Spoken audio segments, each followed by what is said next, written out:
Sobrang nervyos ko po. Narinig ko na lang na may nagsisigaw na sunog sa block 2. Tapos ang bahay namin mga 5 houses away.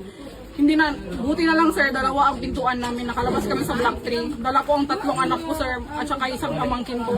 Wala na talaga kami nadala. Kahit isa, wala. Pati mga ID sir, birth certificate, lahat po sunog. Wala talaga. Sa mga kakilala ko po, sa mga gobyerno,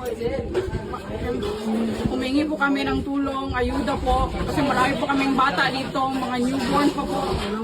Walang mga dabit, wala na kami nasalba sa bahay. Lahat po, wala talaga. As in, wash out, wipe out po talaga. Zero talaga. May makuha na to diya. May makuha. Ang amo ka lang kuan, mga ilang ginabang sa kay Mayor mo lang to. Karon nga among partial nga validation dito sa area abot siya og 152 household, partial pa lang na. Ang share og renter nasa 62, abot siya og mga 214 ka families. Nagpalugaw mi para naay makaon atong mga nagibaktik po diri. Ikaduha dito po sa area atong gipadadaan po og mga lugaw para naa sila makaon po.